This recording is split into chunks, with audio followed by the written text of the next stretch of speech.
Hello and welcome back to another episode of Diablo to D&D. My name is David, and today we're doing a Let's Fix on the Sorceress's Sorcerous Insight.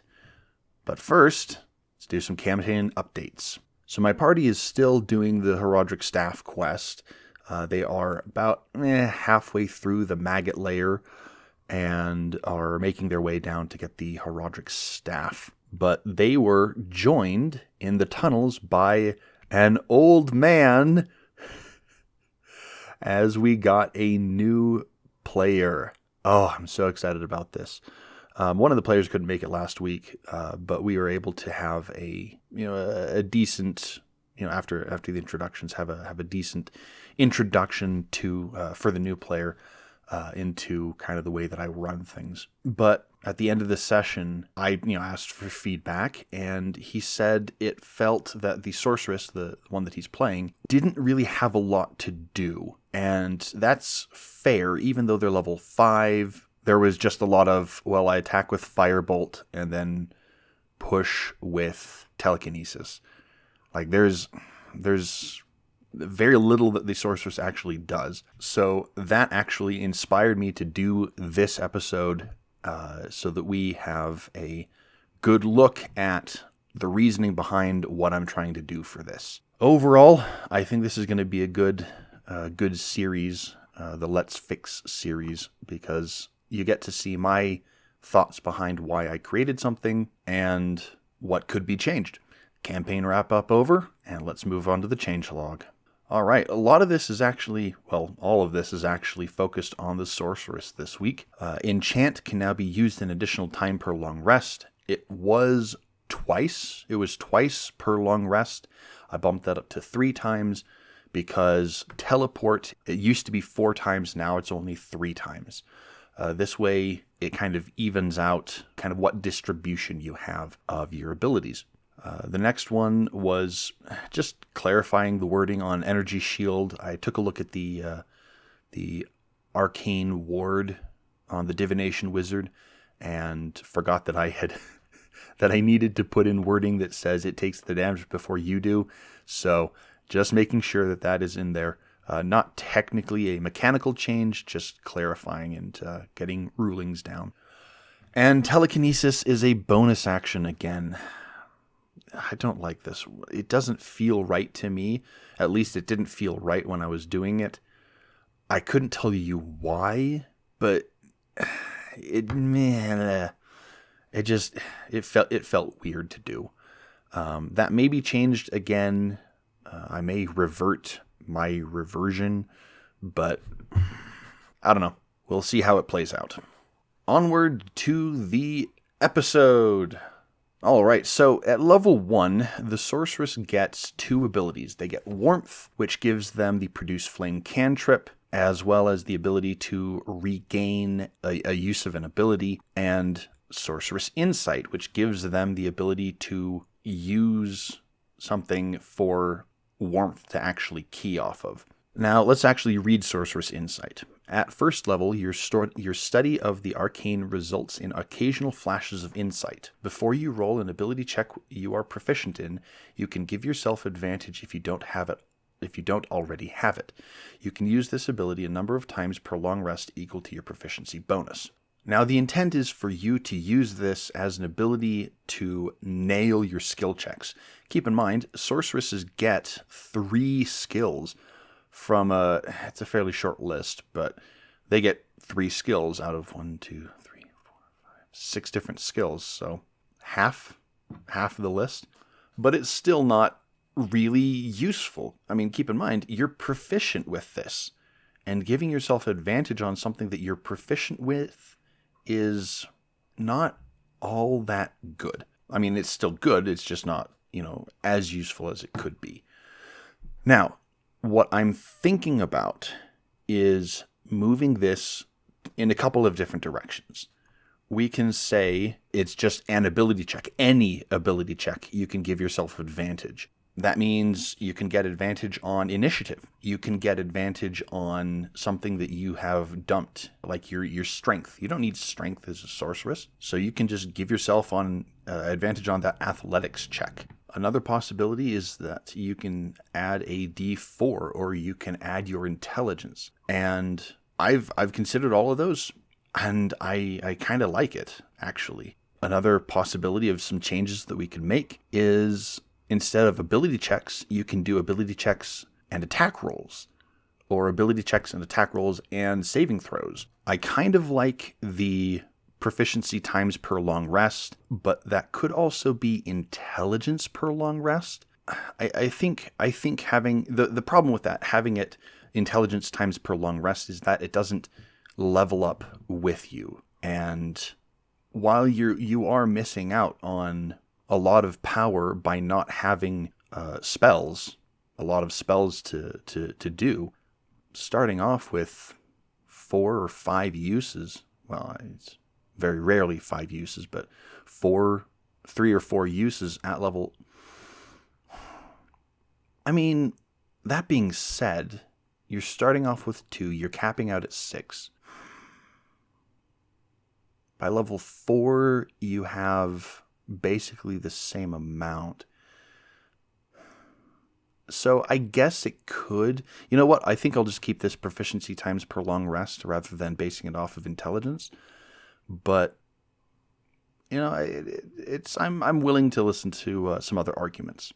So while I'm thinking about this, let's move over to the wizard and see what they get.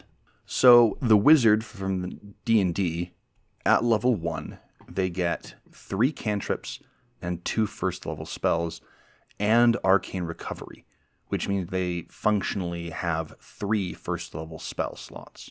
Now they can prepare a number of spells equal to, I think it's their intelligence modifier plus their wizard level, minimum of 1 spell. Okay, so you have at least 1 plus 3, so you get 4 out of the 6 spells that you get. That's not bad, and that gives you a ton of options. The wizard is very powerful, but a lot of its power comes from its ability to do a lot of different things. I mean, look at the quick build right here. You get Burning Hands, which is an AoE, Charm Person, which works from like social interactions, Featherfall in case you ever are, jumping off of a building, Mage Armor for some protection, Magic Missile for difficult enemies, and Sleep for a little bit of an AoE, that you can use for Getaway or something. Their choice of Mage Hand and Light are very, very useful. And Ray of Frost here is, I just realized it's a 1d8 instead of Firebolt's 1d10, and it has half the range, but the fact that it reduces speed by 10 feet is incredibly good, because you're very, very rarely firing out past, 60 feet or something. So while it's not as good, not as powerful as, a 1d10 cantrip, that reduced by 10 feet makes a very big difference for, getting away, kiting, preventing people from dashing up directly to the front line, those kinds of things. But there's a lot of power in these very simple first level spells. And the Sorceress, for right now, does not have spell progression. It doesn't have any way to, get the spells that it needs.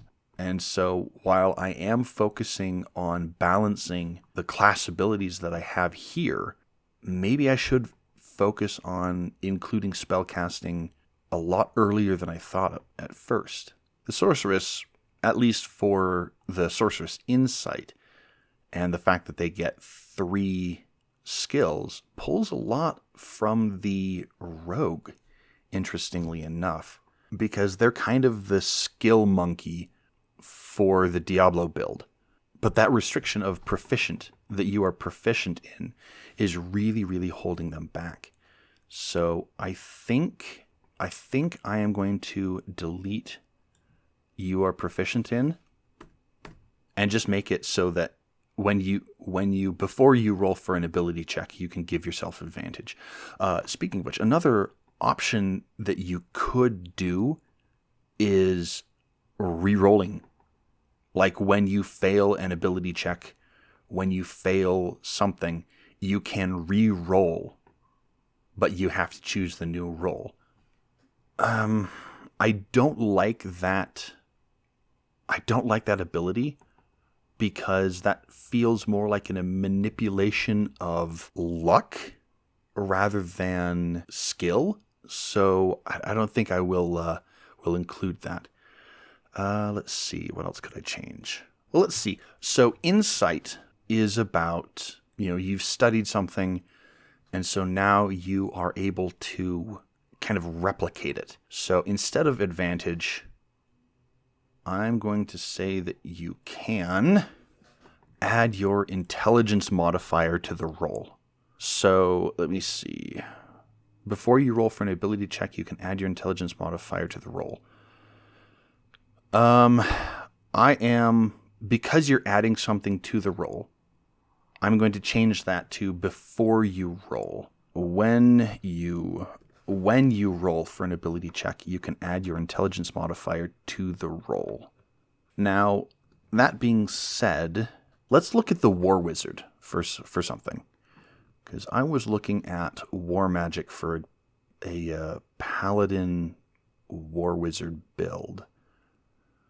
And let's throw out this ability right here, Arcane Deflection. At second level, you have learned to weave your magic to fortify yourself against harm.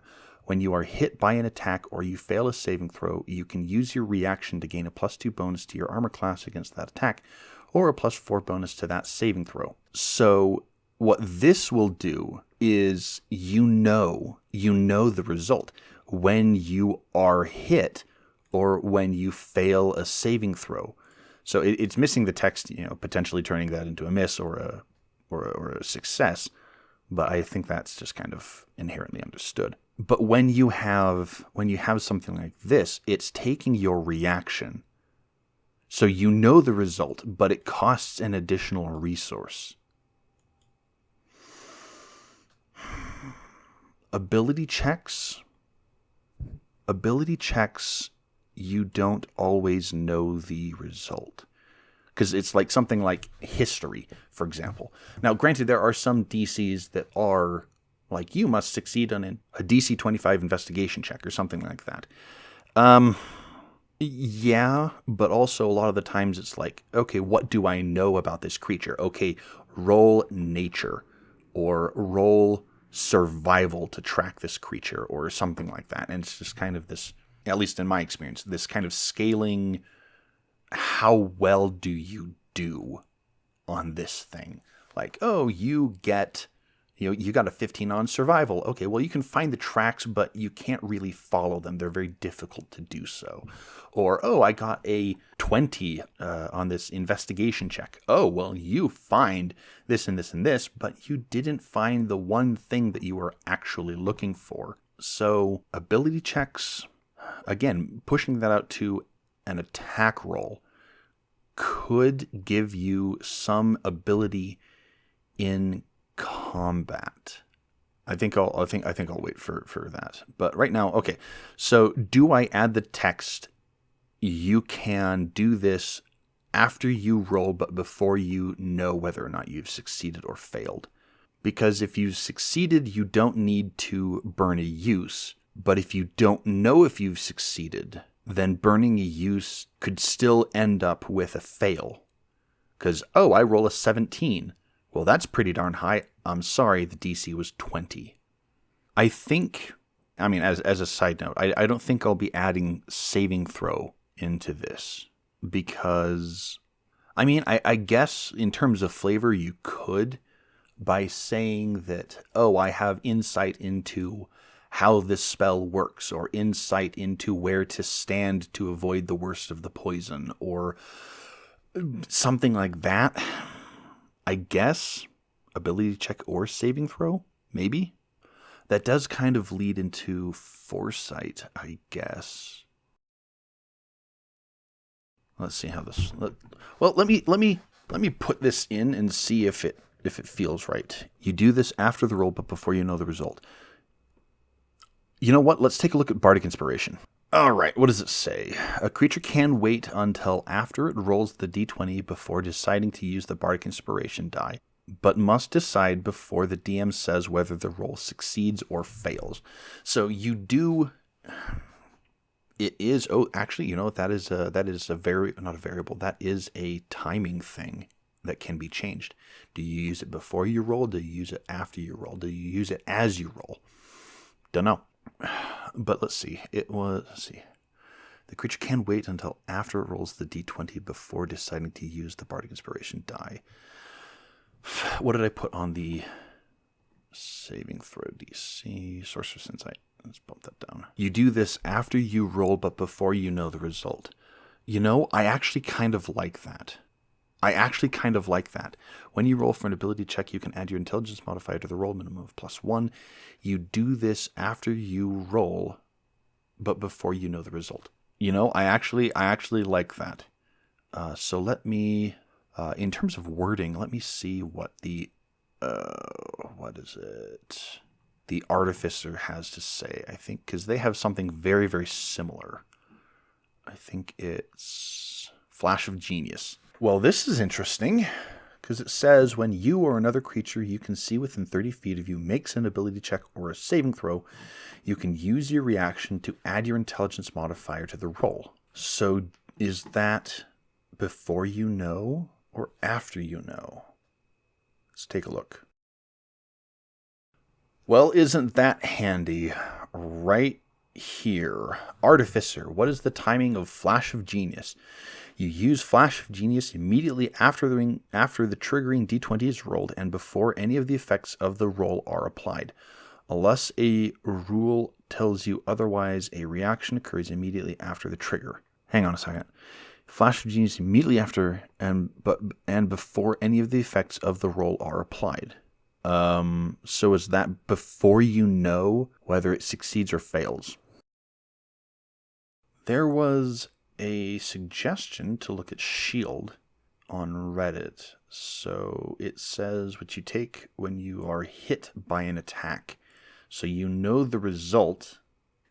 See, reactions have a triggering time. And I think that Flash of Genius is before you know the result of, before you know the outcome. So I think I will keep that right there where it is. You do this after you roll, but before you know the result. Now, the question is, when you roll for an ability check, do I keep that as an ability check or do I give them some more combat utility and allow them to use that on attack rolls? Actually, you know what? I'm going to throw frozen armor in here. So there was a part of the discussion that I had with my new player after the session was that frozen armor only triggers on a melee, melee weapon attack. But because you're a ranged spellcaster, you're in the back. Nobody's coming up to attack you. So the point of having it as a melee weapon attack is kind of pointless. But when you have your 15th level feature, Chilling Armor, your frozen armor ability triggers on ranged weapon attacks as well as melee weapon attacks. If we just delete this and then just roll it all into frozen armor here, so that's just when you are struck with a weapon attack. I mean, yeah, sure, you can have the Shiver Armor take cold damage as well. But you can have that. You can have frozen armor. It gives you some more utility. And I think having something to do at early levels is incredibly important. So I'm going to bump frozen armor out. I'm gonna bump it to just a weapon attack. And then chilling armor, I'm going to remove that and just put a question mark, because now, what is that? What do I put there? And actually, I've not had to pull this up in quite some time, but here we have the original sheet. So energy shield is now a question mark. So what do I put there? And I think I know what to do. I think I know what to fill that with. So right here, let's see, where is it? Sorcerous Insight says you can add your intelligence modifier to the roll. You do this after you roll, but before you know the result. I can move that. Let me see. Okay. So what am I putting here?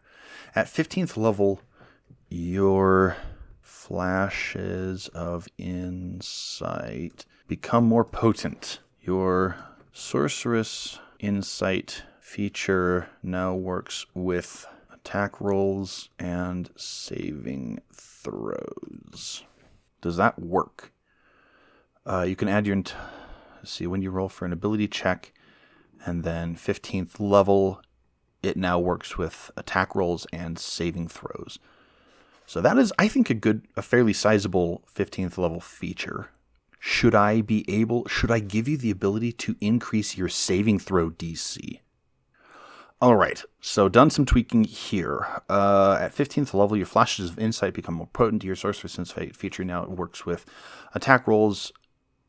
Okay, you can now apply your Sorcerous Insight feature on attack rolls and saving throws. Also, when a creature makes a saving throw against your spell save DC, you can use your Sorcerous Insight to increase the DC by your intelligence modifier. I don't know the exact wording about this second paragraph right here, but the intent is that you bump your spell save DC up by your intelligence. Essentially, you're making it far more difficult for them to actually fail. I don't know if that's too powerful, and as far as I know, the only things that increase your spell save DC are items. But you're 15th level, so I guess it's good enough. It's powerful, certainly powerful. What to call it? So we have Sorcerous Insight. What is a good idea to call this? Oh, I should probably, when one or more creatures make a saving throw. That is potentially really powerful. That is very potentially really powerful. But, I mean, we'll get to 15th level and see if it's too powerful. Anyway, but what to call it? I don't know, and I think I'm going to leave that up to some other people, I guess, or get some insight into what other people could suggest.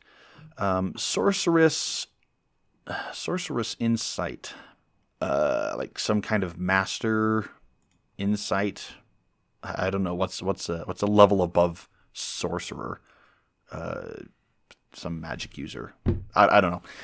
Well, I think, is that everything? When you roll for an ability check, you can add your intelligence modifier to the roll minimum of +1. You do this after you roll, but before you know the result. Okay. You can use this a number of times per long rest equal to your proficiency bonus. And then at 15th level, your flashes of insight become more potent. You can now apply your Sorcerous Insight feature on attack rolls and saving throws. Also, when one or more creatures make a saving throw against spells, save DC. Okay.